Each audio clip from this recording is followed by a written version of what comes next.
الحمد لله نحمده ونستعينه ونستغفره ونؤمن به ونتوكل عليه ونعوذ بالله من شرور أنفسنا ومن سيئات أعمالنا من يهد الله فلا مضل له ومن يضلل فلا هادي له ونشهد أن لا إله إلا الله وحده لا شريك له ونشهد أن سيدنا ومولانا محمدا عبده ورسوله صلى الله تعالى عليه وعلى آله وأصحابه وبارك وسلم تسليما كثيرا كثيرا.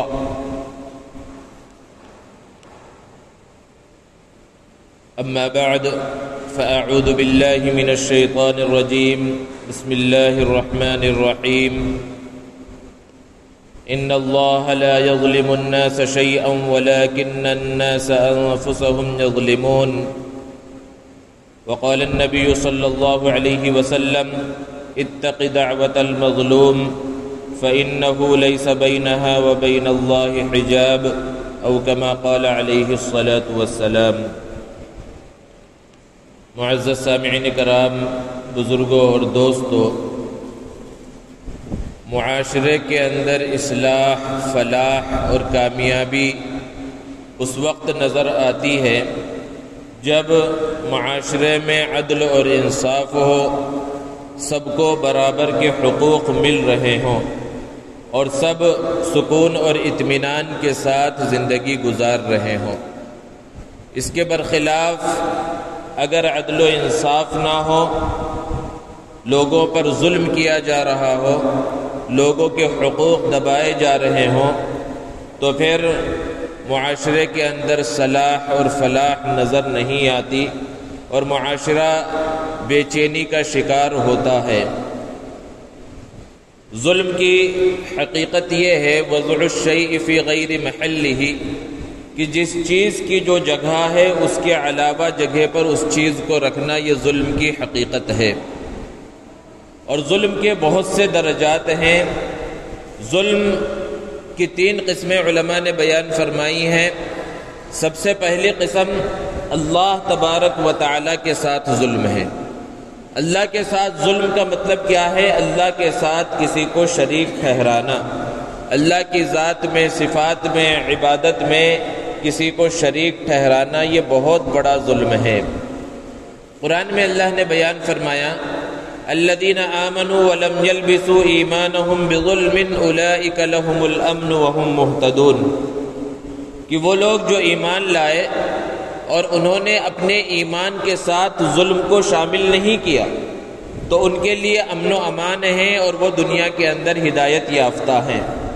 تو جب یہ آیت کریمہ نازل ہوئی، صحابہ پریشان ہو گئے کہ ہم میں سے کون سا شخص ہے جو ظلم نہ کرے. زندگی میں تھوڑا بہت ظلم، کمی، کوتاہی ہر ایک سے ہو جاتی ہے. اور اس آیت کے اندر تو یہ کہا جا رہا ہے کہ اگر ایمان کے ساتھ تھوڑا سا بھی ظلم شامل ہو گیا تو پھر یہ سمجھا جائے گا کہ وہ ہدایت یافتہ نہیں ہے. تو ہم میں سے کچھ نہ کچھ تھوڑا بہت ظلم ہو ہی جاتا ہے کسی نہ کسی سے، کسی نہ کسی موقع پر. تو اللہ کے رسول صلی اللہ علیہ وسلم نے بیان فرمایا یہاں جو ظلم کا لفظ استعمال ہوا، اس سے جو تم ظلم سمجھ رہے ہو وہ ظلم مراد نہیں ہے، بلکہ اس سے اللہ کی ذات اور صفات میں شرک، وہ والا ظلم مراد ہے جو حضرت لقمان نے اپنے بیٹے کو نصیحت کرتے ہوئے فرمایا تھا کہ بیٹے اللہ کے ساتھ کسی کو شریک نہ ٹھہرانا، ان الشرک لظلم عظیم. اس لیے کہ شرک بہت بڑا ظلم ہے، اور اتنا بڑا ظلم ہے کہ اللہ تبارک و تعالیٰ نے دوسری جگہ پر قرآن میں بیان فرمایا ان اللہ لا یغفر ان یشرک بہ ویغفر ما دون ذلک لمن یشاء، کہ اللہ تبارک و تعالیٰ شرک کو معاف نہیں فرمائیں گے، اور شرک کے علاوہ جتنے بھی گناہ ہوں گے اگر اللہ تبارک و تعالیٰ چاہیں گے تو اسے معاف فرما دیں گے. تو سب سے بڑا جو ظلم ہے وہ اللہ کے ساتھ ظلم ہے، اور اللہ کے ساتھ ظلم یہ ہے کہ اللہ کے ساتھ کسی کو شریک ٹھہرایا جائے. اور دوسرے نمبر پر جو ظلم ہے وہ ظلم اپنے آپ کے ساتھ ہے. کہ انسان خود ہی ظالم ہو اور خود ہی مظلوم ہو۔ قرآن میں اللہ نے بیان فرمایا وَمَا ظَلَمَهُمُ اللَّهُ وَلَكِنْ كَانُوا أَنفُسَهُمْ يَظْلِمُونَ کہ اللہ ان پر ظلم نہیں کرتا، یہ خود اپنے آپ پر ظلم کرتے ہیں۔ اپنے آپ پر ظلم کیا ہے؟ کہ انسان اللہ کے حکموں کو چھوڑ دے، نبی کے طریقے کو، نبی کے فرمان کو چھوڑ دے، یہ اپنے آپ پر ظلم ہے۔ قرآن میں اللہ نے بیان فرمایا وَمَنْ يَتَعَدَّ حُدُودَ اللَّهِ فَقَدْ ظَلَمَ نَفْسَهُ جس نے اللہ کے حدود سے تجاوز کیا، اللہ نے جو احکامات دیے ہیں ان احکامات پر عمل نہیں کیا، تو ایسا ہے گویا کہ اس نے اپنے آپ پر ظلم کیا۔ نماز کو چھوڑ رہا ہے، روزہ چھوڑ رہا ہے، زکوٰۃ چھوڑ رہا ہے، حج چھوڑ رہا ہے، نبی صلی اللہ علیہ وسلم کے طریقے کو چھوڑ رہا ہے، آپ کے فرمان کو چھوڑ رہا ہے، آپ کی سنتوں کو چھوڑ رہا ہے، یہ سب کے سب اپنے آپ پر ظلم کرنے کے اندر داخل ہے، کیونکہ اس کا وبال، اس کی سزا، اس کا گناہ خود اسے ملنے والا ہے۔ تو گویا کہ آدمی خود اپنے آپ پر ظلم کرتا چلا جا رہا ہے۔ اس سے بھی بچنے کی ضرورت ہے کہ انسان نہ تو اللہ کے ساتھ ظلم کرے، نہ اپنے آپ کے ساتھ ظلم کرے۔ اور ظلم کی تیسری قسم ہے دوسروں کے ساتھ ظلم، اللہ کی مخلوق کے ساتھ ظلم۔ اب اس مخلوق میں وہ انسان ہے، پھر انسان چاہے مسلمان ہو یا مسلمان نہ ہو، کوئی بھی ہو، کسی کے ساتھ بھی ظلم کرنا یہ ظلم کے اندر داخل ہے، اور اس کی جو مذمت، جو قباحت اور جو شناعت بیان کی گئی ہے اس کے اندر داخل ہے۔ اللہ تبارک و تعالیٰ نے قرآن مجید کے اندر مختلف مقامات پر ظلم سے بچنے کا حکم دیا ہے، ظلم کی مذمت اور اس کی برائی کو بیان فرمایا ہے۔ اللہ تبارک و تعالیٰ کی یہ سنت ہے، اللہ کا یہ طریقہ ہے کہ زمین پر اللہ تبارک و تعالیٰ کفر اور شرک کو برداشت کر لیتے ہیں، ایسی حکومتوں کو برداشت کر لیتے ہیں جو کفر کے ساتھ قائم ہیں، شرک کے ساتھ قائم ہیں، لیکن اللہ رب العزت ظلم کو زیادہ دنوں تک برداشت نہیں کرتے۔ دو گناہ ایسے ہیں کہ جن کی سزا آخرت میں تو ملنی ہی ملنی ہے، ان کی سزا دنیا میں بھی عموماً اللہ تبارک و تعالیٰ عطا فرماتے ہیں، جس میں سے پہلی چیز ہے کسی کے اوپر ظلم کرنا، اور دوسری چیز ہے والدین کی نافرمانی کرنا، کہ اس کی سزا آخرت میں تو اللہ نے رکھی ہی رکھی ہے، دنیا میں بھی عموماً اللہ رب العزت سزا دیتے ہیں۔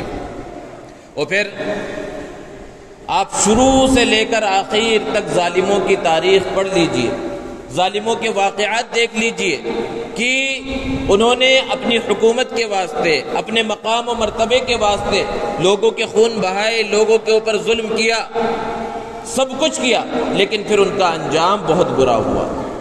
اس روئے زمین پر سب سے پہلا جو ظلم ہوا وہ ظلم کیا تھا کہ قابیل نے اپنے بھائی حابیل کو قتل کیا۔ حضرت آدم علیہ السلام کے بڑے بیٹے قابیل نے اپنے چھوٹے بھائی حابیل کو قتل کیا، وہ اس روئے زمین پر سب سے پہلا ظلم تھا۔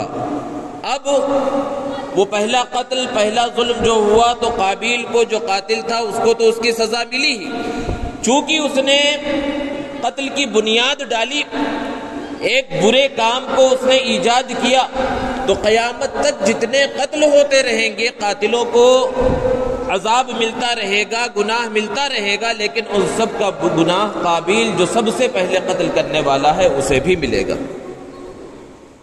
آپ آگے بڑھیے، حضرت نوح علیہ السلام کے زمانے میں جو لوگ تھے، حضرت نوح علیہ السلام نے مختلف انداز میں، مختلف اسلوب میں انہیں دین کا پیغام دیا، سمجھایا، یہاں تک کہ 950 سال تک اللہ کا پیغام حضرت نوح علیہ السلام اپنی قوم کو دیتے رہے، لیکن ان کا حال کیا تھا؟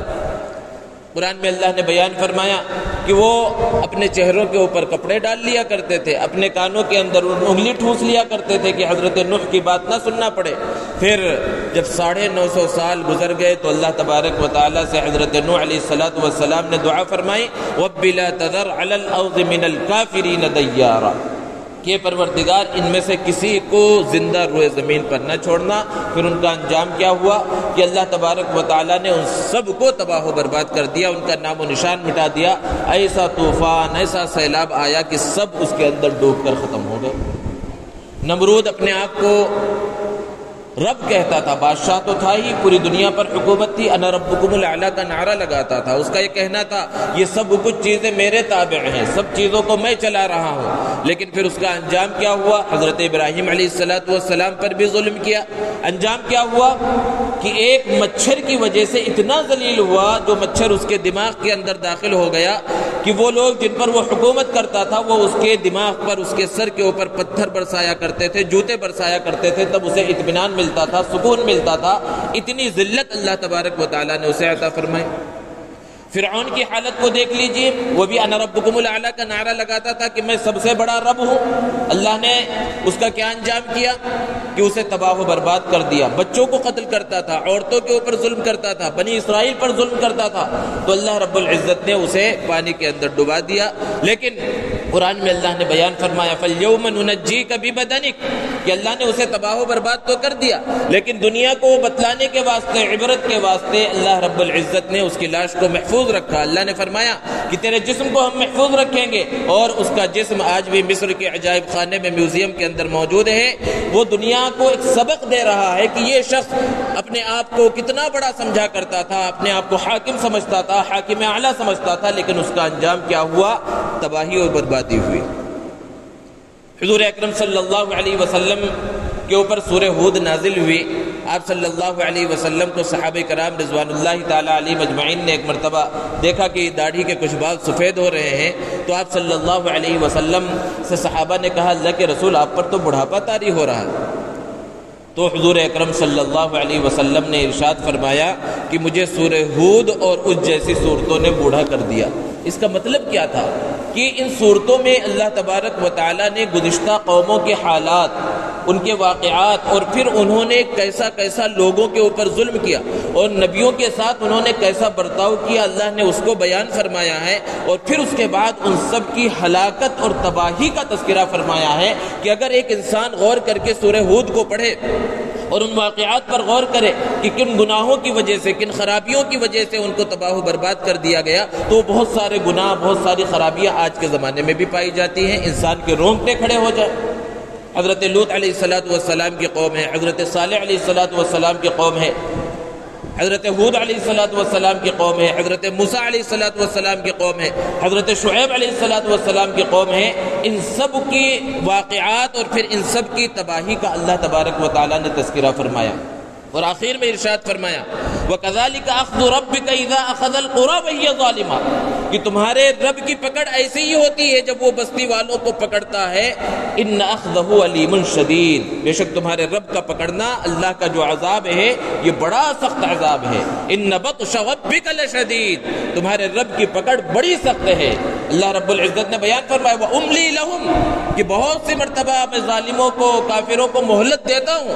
مہلت دینے کا یہ مطلب نہیں سمجھنا چاہیے کہ انہیں چھٹکارا مل گیا ہے، انہیں چھوٹ مل گئی ہے، بلکہ اللہ رب العزت فرما رہے ان قیدی متین کہ جب میں پکڑوں گا تو پھر میری پکڑ وہ بڑی سخت پکڑ ہوگی۔ تو اللہ رب العزت نے بہت سے قوموں کو ہلاک کیا، ان کے اوپر عذاب کو نازل فرمایا۔ حضرت لوط علیہ السلام کا بہت مذاق اڑایا جاتا تھا، ان کی قوم بے حیائی کے اندر مبتلا تھی۔ حضرت لوط علیہ السلام انہیں سمجھاتے تو صرف بات نہ مانتے بلکہ ان کا مذاق اڑایا کرتے تھے۔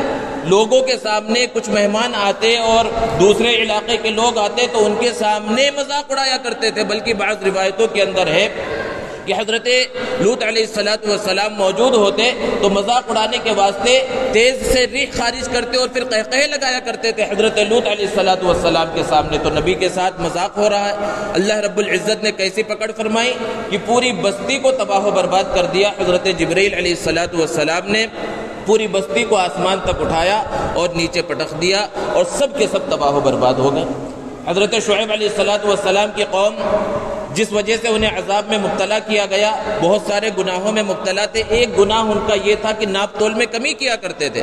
حضرت شعیب علیہ السلام نے انہیں سمجھایا، لیکن جب وہ نہ مانے اللہ تبارک و تعالیٰ نے انہیں تباہ و برباد کر دیا۔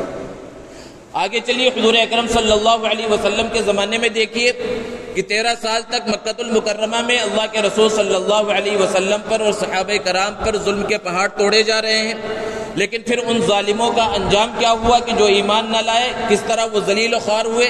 ابو جہل جو مکہ کا سردار سمجھا جاتا تھا، قریش کے بڑے سرداروں میں اس کا شمار ہوتا تھا، کس طرح بدر کے میدان میں 2 بچوں کے ذریعے مارا گیا۔ ابو لہب کس طرح تباہ و برباد ہو گیا۔ غرض یہ کہ اللہ تبارک و تعالی ظالموں کو چھوڑتا نہیں ہے، انہیں دنیا کے اندر ہی عذاب کے اندر مبتلا کرتا ہے۔ حضرت عثمان علیہ السلام کے قاتلوں کا انجام دیکھ لے کہ جو لوگ ان کے قتل کے اندر، ان کی شہادت کے اندر شامل تھے، ان کا بہت برا انجام ہوا۔ تاریخی کتابوں کے اندر اور بعض حدیث کی کتابوں کے اندر واقعہ لکھا ہوا ہے کہ 2 لوگ جو سب سے پہلے جنہوں نے حضرت عثمان رضی اللہ تعالی عنہ کی گھر کی دیوار پر انہوں نے چھلانگ لگائی تھی اور اندر داخل ہوئے تھے اور نیزہ مارا تھا، تو حضرت عثمان رضی اللہ تعالی عنہ خاموش رہے، قرآن مجید کی تلاوت کر رہے ہیں، لیکن جب ان ظالموں کے ہاتھ ان کی اہلیہ محترمہ کی طرف اٹھے تو اس وقت حضرت عثمان رضی اللہ تعالی عنہ کی زبان سے بددعا کے الفاظ نکلے کہ ان کے ہاتھ سوکھ جائیں۔ تاریخی واقعات میں لکھا ہے، راویوں نے لکھا ہے کہ دمشق کی جامع مسجد کے باہر انہیں تڑپتے ہوئے، مٹی کے اندر تڑپتے ہوئے پایا گیا، اس حال میں کہ ان کے ہاتھ پاؤں سوکھے ہوئے تھے۔ اسی طرح اور ایک واقعہ لکھا ہوا ہے کہ ایک شخص نے قسم کھا رکھی تھی جس وقت یہ زمانہ چل رہا تھا، حضرت عثمان رضی اللہ تعالی عنہ کے گھر کا محاصرہ کیا گیا تھا، کہ اگر مجھے موقع ملا تو حضرت عثمان رضی اللہ تعالی عنہ کی لاش پر میں تھپڑ ماروں گا۔ ایک شخص نے قسم کھا لی، اور پھر جب حضرت عثمان رضی اللہ تعالی عنہ کو شہید کر دیا گیا تو موقع پا کر وہ اس جگہ پر داخل ہو گیا۔ لوگوں نے اسے سمجھانے کی کوشش کی، لیکن جب اسے موقع ملا تو تھپڑ حضرت عثمان رضی اللہ تعالی عنہ کے چہرے پر مارا، تو حضرت عثمان رضی اللہ تعالی عنہ کی اہلیہ نے اسے بددعا دی کہ تیرا ہاتھ سوکھ جائے۔ روایتوں کے اندر ہے کہ وہ شخص ابھی گھر سے باہر نکلا تھا کہ اس کا ہاتھ سوکھ گیا۔ تو اللہ رب العزت نے ظالموں کو بہت برے انجام کے اندر مبتلا کیا۔ آپ کتابیں اٹھا کر دیکھیں، علامہ ابن حجر رحمۃ اللہ علیہ نے ایک واقعہ اپنی کتاب کے اندر لکھا ہے کہ ایک شخص تھا، علاقے کا بڑا آدمی سمجھا جاتا تھا، وہ ایک راستے سے گزر رہا تھا، وہاں پر ایک مچھلی پکڑنے والا ادھر سے آ رہا تھا، اس نے تالاب سے ایک بڑی مچھلی پکڑ رکھی تھی اور مچھلیاں پکڑنا اس کا کاروبار تھا کہ مچھلیاں پکڑتا اور اس کو بازار میں بیچتا اور جو کچھ رقم اس سے حاصل ہوتی اس سے اپنے گھر والوں کے خرچے کا انتظام کیا کرتا تھا۔ تو ایک بڑی مچھلی اس دن اس نے پکڑی تھی۔ اب یہ شخص اس کے پاس آیا اور اس نے اس سے مچھلی لی، تو جب اس شخص نے قیمت مانگی تو اس نے قیمت دینے سے انکار کر دیا اور کہا تو جانتا نہیں ہے میں کون ہوں۔ بہرحال اس نے بہت زیادہ منت سماجت کی، لیکن اس نے بات نہ مانی اور گھر چلا گیا، اور گھر جب پہنچا اور مچھلی کو نکال رہا تھا تو مچھلی کا ایک کانٹا اس کے ہاتھ پر لگ گیا، اور وہ چھوٹا سا معمولی سا کانٹا لگا تھا، لیکن اس کے ہاتھ کے اندر زخم، زہریلا زخم ہو گیا۔ اب پھر حکیموں طبیبوں کو دکھایا گیا تو ان لوگوں نے بتلایا کہ زخم اتنا زیادہ بھر گیا ہے اور زہر اس کے اندر پیدا ہو گیا ہے کہ تمہاری انگلی کاٹنی پڑے گی۔ بہرحال انگلی کاٹی گئی، لیکن اس کا زخم ٹھیک نہ ہوا، وہ اور زیادہ اس کا ہاتھ سوجتا رہا اور بڑھتا رہا۔ پھر لوگوں نے کہا پوری کلائی کاٹنی پڑے گی، کلائی کو کاٹا گیا۔ اب وہ زمانہ تھا کہ اس زمانے کے اندر عام طور پر بے ہوش وغیرہ کرنے کے آلات نہیں ہوتے تھے، اور بالکل اسی انداز میں ہاتھ کاٹا جا رہا ہے، کیسی تکلیف، کیسی شدت۔ پھر اس کے بعد کلائی کاٹ دی گئی، لیکن پھر بھی اس کی تکلیف کم نہ ہوئی، اس کا ہاتھ صحیح نہیں ہوا۔ پھر تیسری مرتبہ کوہنی تک اس کے ہاتھ کو کاٹا گیا، پھر بھی اس کا زخم ٹھیک نہیں ہوا، ہاتھ نہیں بھرا۔ تو پھر اس کے بعد بالکل ہاتھ اس کے جڑ سے کاٹ دیا گیا اور خون اس کے ہاتھوں سے نکل رہا تھا اور وہ چلاتا ہوا راستے سے جا رہا تھا۔ کسی شخص سے ملاقات ہوئی، اس نے پوچھا کہ تمہارا یہ حال کیوں ہوا، کس وجہ سے یہ زخم ہوا جس کی وجہ سے 4 مرتبہ تمہارے ہاتھ کو کاٹنا پڑا؟ تو اس نے کہا کہ مچھلی کا ایک زخم لگا تھا۔ تو اس شخص نے پوچھا اس مچھلی کی قیمت تم نے ادا کی تھی؟ اب اس کو وہ واقعہ یاد آیا کہ مچھلی میں نے کس طرح لی تھی، تو اس نے کہا کہ مچھلی کی قیمت تو میں نے ادا نہیں کی تھی۔ تو اس شخص نے کہا کہ ابھی جا کر اس شخص سے معافی مانگو، ورنہ ابھی یہیں پر تمہارا ہاتھ نہیں رکے گا، بدن کے اور اعضاء تمہارے کاٹے جائیں گے۔ اب دوڑتا ہوا اس علاقے میں گیا جہاں پر وہ مچھوارا رہتا تھا اور اس کو ڈھونڈ کر تلاش کیا اور اس سے معافی مانگنے لگا اور کہنے لگا کہ مجھ سے غلطی ہوئی تھی، تم نے مجھے بددعا دی تھی جس کی وجہ سے آج میرا یہ حال ہو گیا۔ تو اس شخص نے اس سے منت سماجت کی تو اس نے معاف کر دیا، اس طرح وہ بچا۔ تو یہ حال ہے، ظالموں کو اللہ تبارک و تعالی دنیا کے اندر ہی پکڑ لیتے ہیں۔ عبداللہ برمکی کا واقعہ منقول ہے، ایک زمانہ وہ تھا کہ عیش و عشرت کے ساتھ زندگی گزار رہے تھے اپنے پورے خاندان کے ساتھ، لیکن پھر قید ہو گئے، اپنے بیٹے کے ساتھ قید ہیں اور جیل کے اندر موجود ہیں جہاں پر کوئی انتظام نہیں ہے۔ جو محل کے عیش و عشرت تھے وہ سب کے سب چھوٹ گئے۔ تو ان کے بیٹے نے اپنے والد سے سوال کیا کہ ہم اس حالت کو کیسے پہنچ گئے؟ ایک زمانہ تو وہ تھا کہ ہم محل کے اندر عیش و عشرت کی زندگی گزار رہے تھے۔ تو عبداللہ برمکی نے جواب دیا کہ بات دراصل یہ ہے بیٹے کہ جب ہمارے پاس حکومت تھی اور ہمیں طاقت اور قوت حاصل تھی تو ظالموں کے فریاد پر ہم کان نہیں دھرتے تھے، نہیں سنتے تھے، اس وجہ سے آج ہمارا یہ حال ہوا ہے۔ حضرت عمر رضی اللہ تعالی عنہ کا دور خلافت چل رہا ہے۔ حضرت سعد ابن ابی وقاص رضی اللہ تعالی عنہ کے بارے میں لوگوں نے شکایت کی کہ حضرت سعد ابن ابی وقاص رضی اللہ تعالی عنہ بہت سارے گناہوں میں مبتلا ہیں، بہت ساری غلطیاں کر رہے ہیں، اور یہاں تک کہ وہ نماز بھی صحیح انداز میں نہیں پڑھاتے، ان کو نماز پڑھنا تک نہیں آتا۔ جیسے ہی یہ بات حضرت عمر رضی اللہ تعالی عنہ کے پاس پہنچی، پہلے انہیں گورنری سے معزول کر دیا اور اس کے بعد حالات کی تحقیق کے واسطے ایک کمیٹی بنائی اور اس کو اس علاقے کے اندر بھیجا کہ جا کر معلوم کرے۔ اب لوگوں نے ایک ایک آدمی سے ملنا شروع کیا اور حضرت سعد ابن ابی وقاص جو جلیل القدر صحابی ہیں، رشتے میں اللہ کے رسول صلی اللہ علیہ وسلم کے ماموں بھی لگتے ہیں، اتنا بڑا مقام و مرتبہ، اور ایک موقع پر اللہ کے رسول صلی اللہ علیہ وسلم نے انہیں مستجاب الدعوات ہونے کی دعا بھی دی کہ اللہ تبارک و تعالیٰ ان کی ہر دعا کو قبول فرمائے۔ اتنا بڑا مقام و مرتبہ اور ایسا الزام لگ چکا ہے، لوگوں کے درمیان بظاہر ذلت ہو رہی ہے۔ اب وہ جو کمیٹی کے افراد ہیں وہ جگہ جگہ پر لوگوں سے پوچھ رہے ہیں حضرت سعد ابن ابی وقاص رضی اللہ تعالی عنہ کے بارے میں، لیکن لوگ ان کی تعریف کر رہے ہیں۔ جو الزام لگایا گیا تھا کسی بھی الزام کو صحیح نہیں کہہ رہے ہیں۔ ایک مسجد کے اندر پہنچے، وہاں ایک شخص کھڑا ہوا اور اس نے قسم کھا کر کہنا شروع کیا حضرت سعد ابن ابی وقاص رضی اللہ تعالی عنہ کے بارے میں بہت سی الٹی سیدھی باتیں کہیں، یہاں تک کہ یہ کہا کہ ان کو تو نماز پڑھنا تک نہیں آتا اور یہ جہاد سے اپنی جان چھڑاتے ہیں، مال غنیمت کے اندر خرد برد کرتے ہیں۔ ایسا الزام اس نے تمام لوگوں کے درمیان لگایا۔ حضرت سعد ابن ابی وقاص رضی اللہ تعالی عنہ کو بہت تکلیف پہنچی۔ حضرت سعد ابن ابی وقاص رضی اللہ تعالی عنہ نے اس وقت یہ بددعا کی کہ اللہ اگر یہ جھوٹ کہہ رہا ہے تو اس کی عمر لمبی کر دے۔ بظاہر لمبی عمر کی دعا مانگنا یہ تو اچھی دعا ہے، لیکن ساتھ ہی ساتھ انہوں نے یہ بھی دعا کی کہ اللہ اس کی عمر لمبی کر دے، اسے فقر و فاقہ کے اندر مبتلا کر دے، اسے فتنوں کے اندر مبتلا کر دے۔ راوی بیان فرماتے ہیں کہ پھر اس شخص کو دیکھا گیا کہ بڑی طویل زندگی اسے ملی، لیکن فقر و فاقہ کے اندر اس طرح مبتلا تھا کہ ہر راستے پر، ہر جگہ پر لوگوں سے مانگتا ہوا پھرتا، اور پھر جب بڑھاپے کی عمر کو پہنچ گیا تب اس کا حال یہ تھا کہ راستے پر گزرنے والی عورتوں کو چھیڑا کرتا تھا۔ لوگ اسے سمجھاتے، اس سے پوچھتے کہ تمہارا یہ حال کیسا ہو گیا، تم تو بہت اچھے آدمی تھے۔ تو اس وقت اس نے کہا شیخ مفتون، کہ میں ایسا بوڑھا ہوں جو حضرت سعد کی بددعا کے فتنے کے اندر مبتلا ہو گیا ہوں۔ تو بددعاؤں کا اتنا برا اثر ہوتا ہے، اور وہ بھی کس کی بددعا؟ مظلوم کی بددعا۔ اسی لیے اللہ کے رسول صلی اللہ علیہ وسلم نے ارشاد فرمایا اتق دعوت المظلوم، مظلوم کی بددعا سے بچو، فإنه ليس بينها وبين الله حجاب، کیونکہ مظلوم کی بددعا کے درمیان اور اللہ کے درمیان کوئی پردہ نہیں ہوتا۔ علماء نے بیان فرمایا ہے کہ دعا کی قبولیت کے کچھ شرائط ہیں، لیکن بددعا کی قبولیت کے کچھ بھی شرائط نہیں ہیں۔ دعا تو اس شخص کی قبول ہوگی جو مسلمان ہو، صاحب ایمان ہو، وہ جنت کی دعا مانگے تو اس کی دعا قبول ہوگی، لیکن اگر کوئی بددعا کر رہا ہے، وہ کافر بھی ہے اور وہ مظلوم ہے، تو اس کی دعا کو بھی اللہ تبارک و تعالیٰ قبول فرماتے ہیں۔ اسی لیے اللہ کے رسول صلی اللہ علیہ وسلم نے ارشاد فرمایا اتقوا الظلم فإن الظلم ظلمات یوم القیامہ، کہ ظلم سے بچو کیونکہ ظلم قیامت کے دن تاریکیوں کی شکل میں ہوگا، اور ظالم کا انجام بہت برا ہوگا۔ جگہ جگہ پر اللہ کے رسول صلی اللہ علیہ وسلم نے اس بات کو بیان فرمایا۔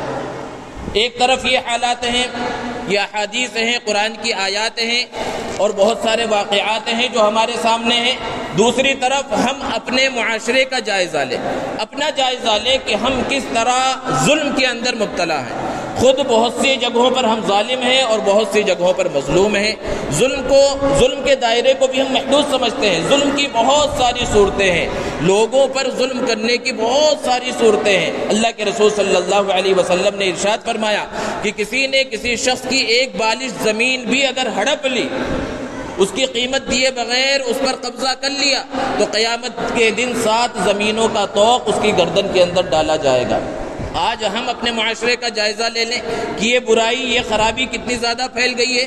لوگوں کی زمینوں پر قبضہ کر لیا جاتا ہے، ایک زمین کو کئی مرتبہ بیچ دیا جاتا ہے۔ اسی طرح ناحق لوگوں کو تکلیف پہنچانا، کسی کو برے نام سے پکارنا، کسی کی عزت اچھالنا، کسی کی غیبت کرنا، کسی کو برا بھلا کہنا، کسی کے مال کو ہڑپ لینا، بہنوں کو میراث کے اندر حق نہ دینا، کسی کا مال ہڑپ لینا، یہ سب کے سب ظلم کے اندر شامل ہیں، لیکن اس کو ہم ظلم سمجھتے ہی نہیں ہیں۔ اور یہ وہی ظلم ہے جس ظلم کی مذمت قرآن اور حدیث کے اندر وارد ہوئی ہے، اور جس سے بچنے کا حکم اللہ تبارک و تعالیٰ نے قرآن میں دیا اور نبی کریم صلی اللہ علیہ وسلم نے احادیث مبارکہ کے اندر دیا ہے۔ لیکن ہمارا حال یہ ہے کہ ہم اس ظلم کو ظلم سمجھتے ہی نہیں ہیں۔ اسی لیے ایک موقع پر اللہ کے رسول صلی اللہ علیہ وسلم نے بیان فرمایا، اتدرون ما المفلس، کیا تم لوگ جانتے ہو کہ مفلس کون ہے؟ صحابہ نے عرض کیا، اللہ کے رسول ہم تو مفلس اسے سمجھتے ہیں، فقیر اسے سمجھتے ہیں جس کے پاس دنیا کا ساز و سامان نہ ہو، کھانا پانی نہ ہو، ہم اسے مفلس سمجھتے ہیں۔ اللہ کے رسول صلی اللہ علیہ وسلم نے ارشاد فرمایا کہ میری امت کا مفلس وہ ہے جو کل قیامت کے دن جب اللہ کے دربار میں حاضر ہوگا تو بہت ساری عبادتوں کے ساتھ حاضر ہوگا، نماز بھی ہے، روزہ بھی ہے، زکوٰۃ بھی ہے، حج بھی ہے، اور دیگر نفلی صدقہ خیرات بھی ہیں، دیگر چیزیں ہیں، لیکن اسی کے ساتھ ساتھ ظلم کی بہت ساری شکلوں کے ساتھ اللہ کے دربار میں پہنچے گا۔ کسی کو ناحق ستایا ہوگا، کسی کو گالی دی ہوگی، کسی کو برا بھلا کہا ہوگا، کسی کی غیبت کی ہوگی، کسی کی زمین ہڑپ لی ہوگی، بہنوں کا حق مان لیا ہوگا۔ اب پھر اللہ کے دربار میں جب مقدمہ پیش ہوگا تو اللہ کے پاس قرآن میں اللہ نے بیان فرمایا، ان اللہ لا یظلم مثقال ذرہ، اللہ تبارک و تعالیٰ تو ذرہ برابر کسی کے اوپر ظلم نہیں کرتے۔ اب جن لوگوں کے حق اس نے مارے تھے، جنہیں ستایا تھا، جنہیں گالیاں دی تھی، جنہیں برا بھلا کہا تھا، ان سب کو وہاں پر بلایا جائے گا اور اس شخص سے ان کے حقوق دلوائے جائیں گے۔ اور وہاں اس شخص کے پاس درہم و دینار تو ہوگا نہیں، روپیہ پیسہ بینک بیلنس تو ہوگا نہیں، اب وہاں پر کیا دیا جائے گا؟ اس کے نام اعمال میں جو نیکیاں ہیں وہ نیکیاں ان کو دے دی جائیں گی، اور پھر ایک وقت وہ آئے گا کہ اس کی ساری نیکیاں ختم ہو جائیں گی اور پھر حق والے باقی رہ جائیں گے، تو پھر ان سب کے گناہ اس کے اوپر لاد دیے جائیں گے۔ اللہ کے رسول صلی اللہ علیہ وسلم نے فرمایا، میری امت کا مفلس اور فقیر یہ شخص ہے کہ دنیا کے اندر اپنے آپ کو بڑا دیندار سمجھتا رہا، نیک سمجھتا رہا، اور بظاہر دیندار بھی تھا، لیکن ساتھ ہی ساتھ اس کی زندگی میں ظلم کی مختلف شکلیں موجود تھی، جس کی وجہ سے اس کا یہ حال ہوا کہ اس کی ساری زندگی کی نیکیاں کچھ کام نہ آئیں، سب کے سب تباہ و برباد ہو گئی۔ یہ کیوں ہوا؟ کیونکہ دنیا کے اندر اپنے آپ کو اس نے ظلم سے نہیں بچایا، ظلم کے اندر مبتلا رہا۔ اب پھر آگے بڑھ کر دیکھیں کہ یہ تو چھوٹے چھوٹے ظلم سمجھا جاتا ہے، بڑا ظلم کیا جائے، جیسا کہ آج ایک ملک دوسرے ملک کے اوپر ظلم کرے۔ فلسطین کے مسلمانوں کا حال دیکھ لیں، کس طرح وہ مظلوم ہیں، کس طرح بچوں کو مارا جا رہا ہے، کس طرح عورتوں کے اوپر ظلم ہو رہا ہے، کس طرح نہتے مسلمانوں کے اوپر ظلم ہو رہا ہے، اور یہ ایک دو دن سے نہیں بلکہ عرصے سے چلا آ رہا ہے، سالوں سے یہ سلسلہ چل رہا ہے، اور دنیا کے اور مختلف علاقوں میں مختلف کونوں کے اندر یہ ظلم ہو رہا ہے۔ تو ایسے حالات میں ہماری ذمہ داری کیا ہے؟ اللہ کے رسول صلی اللہ علیہ وسلم نے ارشاد فرمایا ہے، انصر اخاک ظالما او مظلوما، کہ اپنے بھائی کی مدد کرو چاہے وہ ظالم ہو یا مظلوم ہو۔ صحابہ نے پوچھا اللہ کے رسول صلی اللہ علیہ وسلم کہ مظلوم کی مدد کرنا تو سمجھ میں آتا ہے کہ کسی کے اوپر ظلم ہو رہا ہے تو اس کو ظلم سے بچا لیا جائے، ظالم کی مدد کرنے کا کیا مطلب ہے؟ اللہ کے رسول صلی اللہ علیہ وسلم نے فرمایا، ظالم کو ظلم سے روک دو، یہ تمہارا ظالم کو مدد کرنا ہے۔